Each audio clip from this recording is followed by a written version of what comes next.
So I choke you down just like a pill. Oh yeah.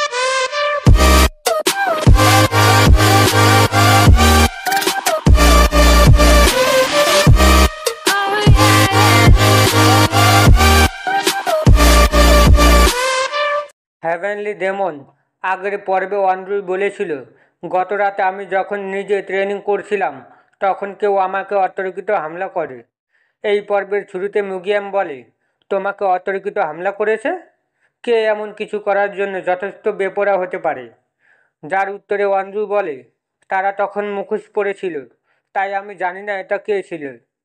এসব শুনে মুগিয়াম বিশ্বাস না করে বলে, তারা মুখোশ পরে থাকুক বা না থাকুক, আমি বিশ্বাস করতে পারি না যে তুমি তোমার অসতর্কতার কারণে তাদের আক্রমণ করার সুযোগ করে দিয়েছো।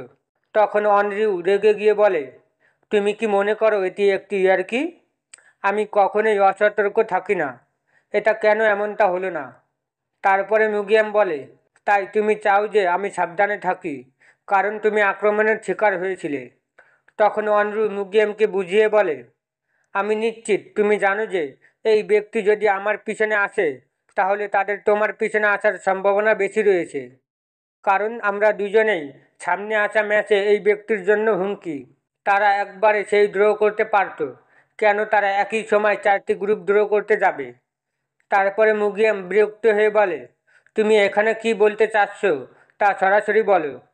যার উত্তরে অন্ড্রু বলে, তুমি এটার সম্পর্কে চিন্তা করো। একবারে 4টি দল বাছাই করার পর প্রতিটি গ্রুপ এখন অনুমান করতে পারে যে তারা অন্য কোন গ্রুপের বিরুদ্ধে যাবে। তখন মুগিয়াম ভেবেচিন্তে বলে, তুমি যা বলছো তা হলো তারা ইচ্ছাকৃতভাবে এই তথ্য প্রকাশ করেছে যাতে প্রতিটি গ্রুপ অন্য গ্রুপের লিডারদের আক্রমণ করতে পারে।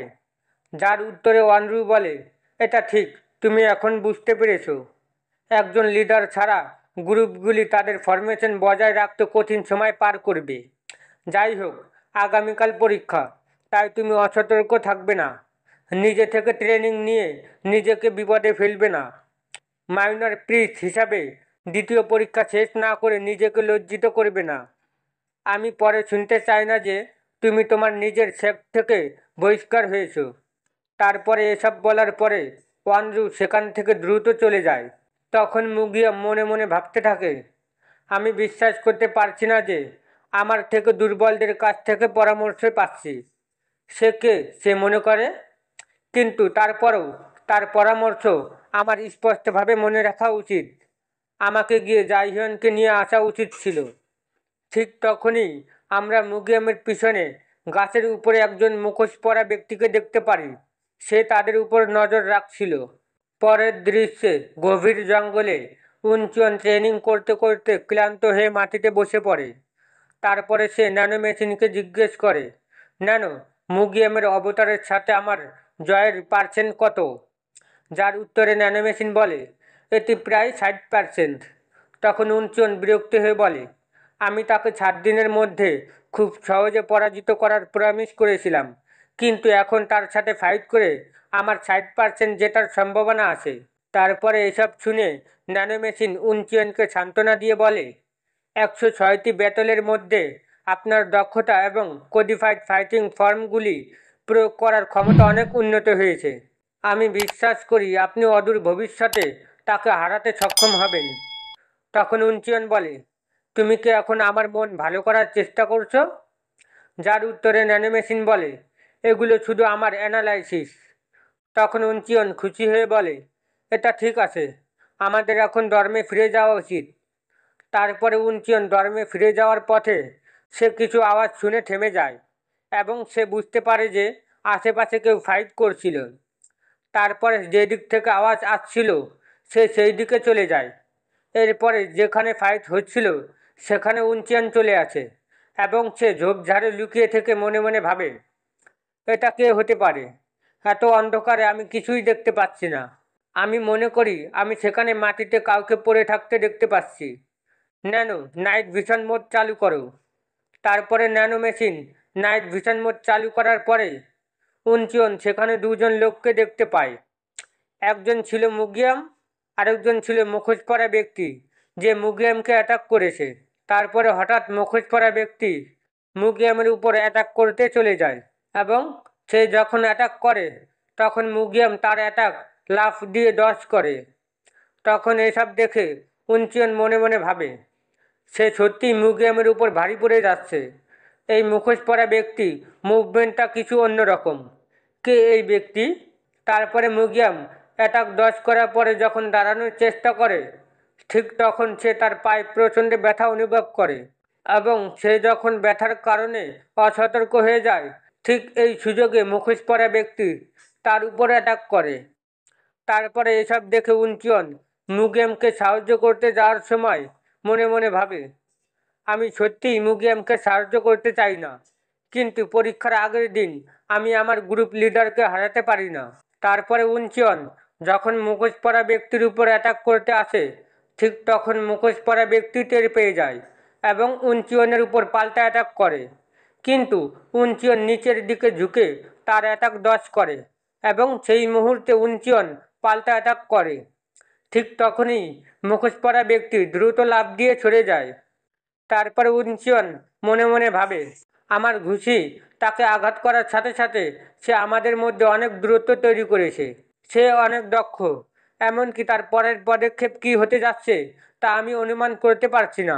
তারপরে হঠাৎ মুখোশ পরা ব্যক্তি সেখান থেকে লাফ দিয়ে দ্রুত পালিয়ে যায় এবং সে এত দ্রুত পালিয়ে যায় যে উনচিয়ন তাকে ধরতে পারবে না।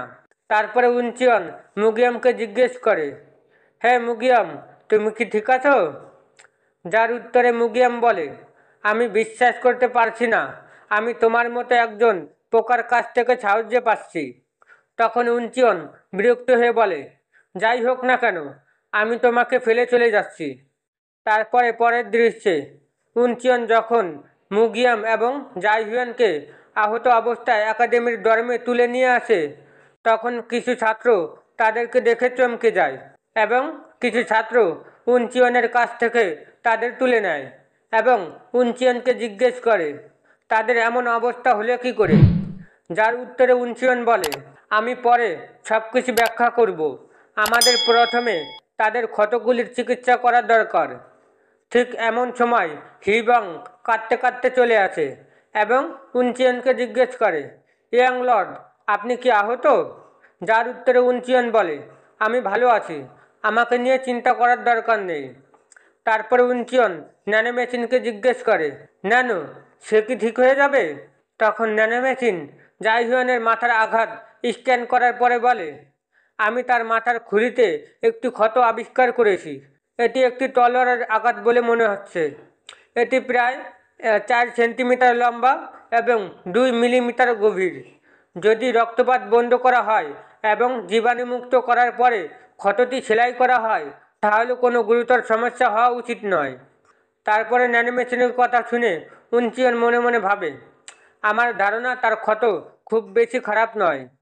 হঠাৎ একজন ছাত্র চিৎকার করে বলে ওঠে, ইয়াং লর্ড মুগিয়াম, তোমার রক্তপাত হচ্ছে। তারপরে সেই মুহূর্তে উনচিয়ন সেই ছাত্রের কথা শুনে চমকে যায় এবং সে মনে মনে ভাবতে থাকে, আমি জাইহুয়ানের দিকে মনোযোগ দিতে খুব ব্যস্ত ছিলাম, তাই আমি বুঝতে পারিনি যে মুগিয়ামও আহত হয়েছে। শুধু তার প্রচুর রক্তপাত হচ্ছে না, এমনকি তাকে ভূতের মতো ফ্যাকাশে দেখাচ্ছে। ঠিক তখনই উনচিয়ন হিবংকে নাইট ডিউটিতে থাকা প্রফেসরকে ডেকে আনতে বলে। তারপরে কিছুক্ষণ পরে মুগিয়ামের ট্রিটমেন্ট শেষ হওয়ার পরে উনচিয়ন প্রফেসরকে জিজ্ঞেস করে, সে কেমন আছে প্রফেসর?